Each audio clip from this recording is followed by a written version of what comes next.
Hello, fellow YouTubers. Trouble8385 here with YouTube Gaming Community number 19, part 1. I'm going to touch on something real quick, and then we're going to get to our main topic because it's going to be a long one for me. Okay. EquiliumbriumGaming put up the Xbox 360 repair tutorials part 1 through 4. First time he's done anything like that, open up his Xbox 360, which is something I wouldn't have done. He taught another guy how to do it. There's several ways, in a lot of cases, to repair things on anything in life, not just a video game system. But he had to disable his comments because people got negative. You know the people I'm talking about. Oh, you didn't name this part right. Oh, you didn't do this right. Oh, you didn't do that right. Listen to how smart I am. You should listen to how smart I am and listen to me. Because I'm so smart. And I want to prove how much better than I am you. Bite me. For those people, by the way. I hate those people who aren't supportive and want to talk down to people. Well, the person could have said, hey man, I know you did the repair tutorial, but you know what? I do it a different way. If you want to know how to do my way, or you want me to give you advice next time, hit me up. Supportive, not negative. But no, people, well, you didn't name this part right. And this is something Happy Council Gamer got into in his on his channel on the HCG Q&A part 1, where now he has so many subscribers. People sit there and just critique your videos. Like, if you make any mistake, they think you make a mistake. They got to point out to you, like that's the point of your videos. The point of your videos is to have fun and like it, not, well, you did this wrong, and oh, well, you didn't pronounce that name exactly right, and you did this right. These people need to get a life. Okay, first time he done this type of video, he should be proud he did it. He wasn't telling people to open up their Xbox 360s if they have a problem. He puts in the very beginning of all of them saying, hey, if you have a problem, you should call Microsoft or Xbox. I can't remember exactly what it says in the beginning. But no, the people are going to nitpick. I do it this way, you're doing it wrong. You know what? First time you should be proud. Like Picardo Gaming did his vlog gaming, right? He has a cool little border on it. He has him on one screen talking about the game he's reviewing and played. And then on the other half, he has the game playing. And yeah, he has the sound of him talking in the game. But it's the first time he made that video. He should be very proud. It's the most editing he's ever done a video. And as he gets better at editing, he'll be able to lower the volume on the game so it doesn't block him out when he's talking. And the nitpickers will nitpick about, oh, you should have blocked the volume, instead of saying, hey dude, you know what, really great job, first try. If you don't know how to edit the sound out, because that might have made it a little better, hey, send me a message. I'll send you back how to do it or help you out with it. Supportive, not negative. Too many people are negative. Most of the time, these people don't have videos, so of course they're negative. Or don't even do the type of videos that they pick on you about. So, anyway, I'm going to talk a little bit about AllGenGamers 9, but my topic kind of ties in with that, so we're going to get all this a little bit. So, my topic today is from Duhmez, D-U-H-M-E-Z. His note was, a topic for your show. This has been brought up, but I have an angle on it. Back to the notion of the used game market hurting developers and publishers. How is it completely false? And he's talking about a statement. Tons and tons of people want the new game when it comes out right out. Many of these people want to play the hell out of the game, which makes sense because they are the type who needs it right away. Their incentive to do so is knowing that they will beat it quickly and will be able to resell it or trade it in. The value of the purchase for these people is in knowing that it has value once they purchase it, just like any tangible goods. If there were no used game market, for example, game sales would dry up very much because people would be very, very careful which game they would put their money down on. Having no used market would drastically lower the sales of brand new games if this was the case. That could combat this by lowering the price to the point of practically giving it away, but then the art would suffer, the game quality would suffer, the people who make these games for their career would have their income hurt by this. Maybe I'm wrong, but I don't think so. So what do you guys think about his statement? Leave comments below.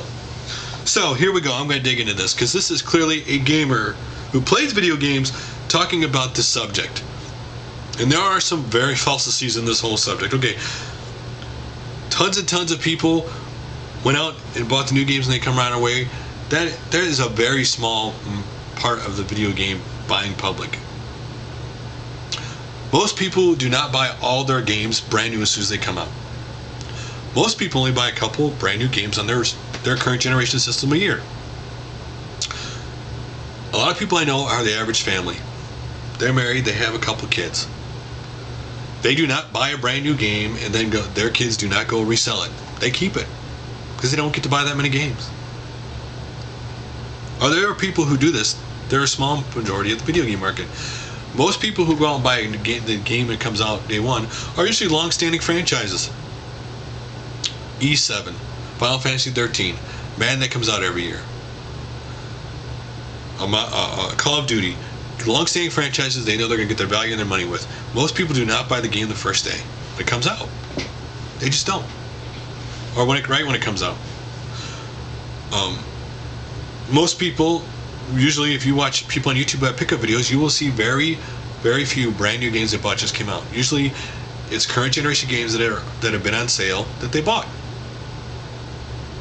Now, developer publishers don't want you to realize that in 6 months, that brand new game you didn't buy will usually somewhere be on sale for half or 20 bucks of the price it originally came out from. Listen, a lot of the new games I want to buy, like, that's cool, but you know what? Okay, I don't need it right now. I could buy it when it's cheaper. I don't need that game right now. There are some games, Modern Warfare 2, I bought it as soon as it came out. Super Street Fighter 4. Super Mario Galaxy 2. These are franchises I played. I loved playing them. And I know I'm going to have a lot of entertainment, so I went out and bought them day one.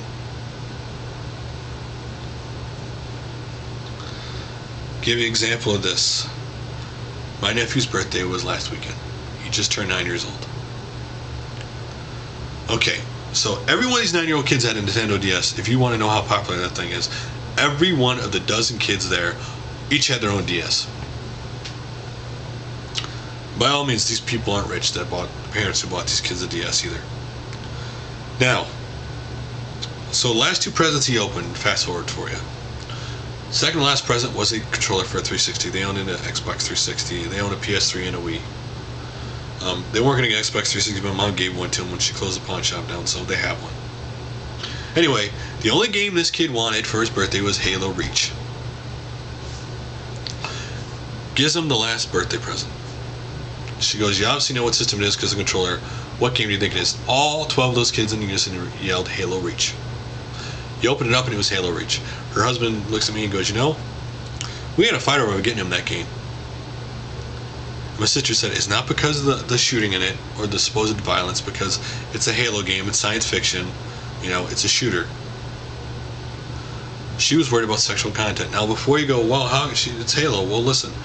She only plays cooking games on Facebook. She plays Cooking Mom on the DS. That's it. She has very, very little video game playing knowledge of today. Her husband's been playing video games. You know, I've been playing on and off since then, 64. So he knows what's video games today. And he knew there was no sexual content in Halo. So once he convinced her of it, they got it. I'm sure me and my wife will have this argument with my son. You know, I remember being a teenager and how they made a big deal about Mortal Kombat 2, and I was like, it's just a game. It's fake. Why are you making such a big deal out of the bloodshed? I know it's not real. It's just cool to make someone's head come off with blood splatter.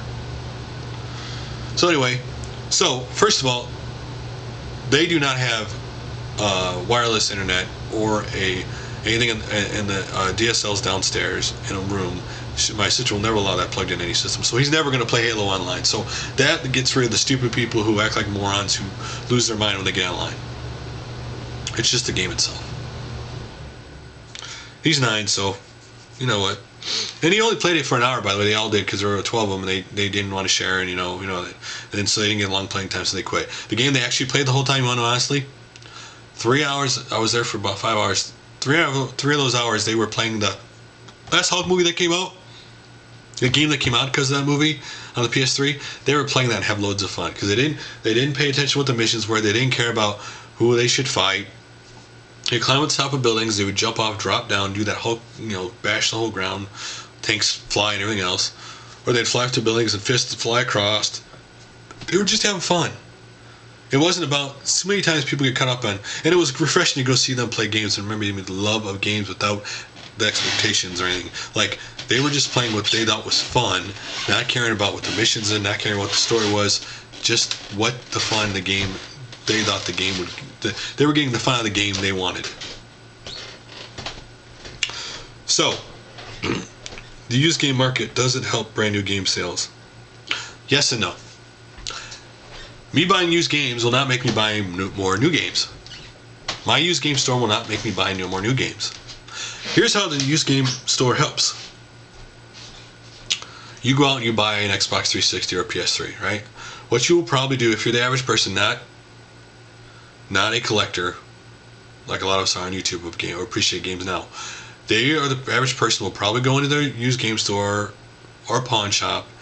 They'll sell, trade in, or pawn the PS2 and all the games if the PS3 doesn't work on the games, or if they have Xbox 360, get all those games, and they'll use that to buy new games. Or if there's a franchise game they want to buy so desperately, they'll trade some games that they're iffy on just to get that game. So that's where the used market helps new game sales. I don't think that is a drastic part of the market, or it helps the game sales. I think, listen, the Super Nintendo, NES, N64, PlayStation 1, Ron Meyer's I was at, there was one retro store I'd seen, so they weren't pushing game sales. They weren't pushing the sales that increased every year and stuff. The games did it on their own because the games got better, because the way the systems got better, and because they appealed to people. The used game market does not, only on long-standing franchises does this actually help. I don't see the argument with this whole art stuff is XBLA totally disargues this about art style, about gameplay, and DS does too, and the PSP. Because you can go play the PSP or DS, get an old style RPG that has old gameplay mechanics, nothing new, old art assets, and still have a lot of fun. That's where this whole notion of old art.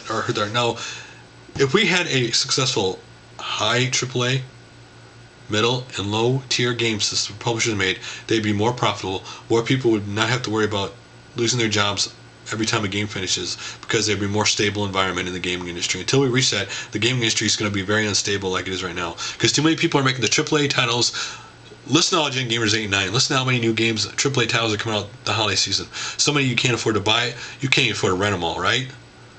So until they get down and quit spending so much money on too many titles and learning what a medium and lower should be, we're in a drastically they're going to be in a bad situation.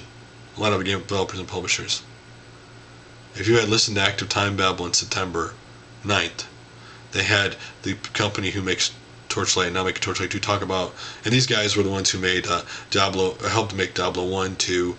They made Hellgate London, that company, which failed miserably. Game failed miserably, the company, and now they're in this company, and they learned they're going low tech with Torchlight. The engine, everything's low tech because less risk, and they had a bigger reward because of that. And more companies need to do that. Don't have to make the highest end game to be successful. It doesn't mean it won't be enjoyable for people. You always need the high end games, you always need the middle, and need the low end games.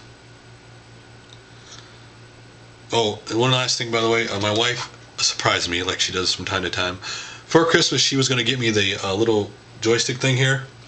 Well, she did get it, she got it, and she beat E7 early. And so she ended up being nice, and she brought out, not only did she bring it out, but she actually repaired this herself for me. So, you know, I could have done, but she decided to do it, and so she did. By the way, warning for you guys who do this, you have to take your warranty sticker off this. The warranty is obviously expired on this anyway, but you have to take your warranty sticker off. By the way, by doing this, my wife looked at her PSP.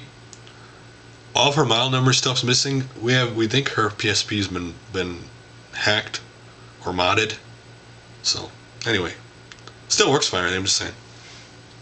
One last thing. Everybody who gave my wife suggestions, if she plays or gets any of those games, I will let you know. One guy did send me a message about Lost in Blue series. We do have Lost in Blue 1 for the DS, and she played it. She's kind of lost in it, so we'll see how that goes. So guys, until my next video,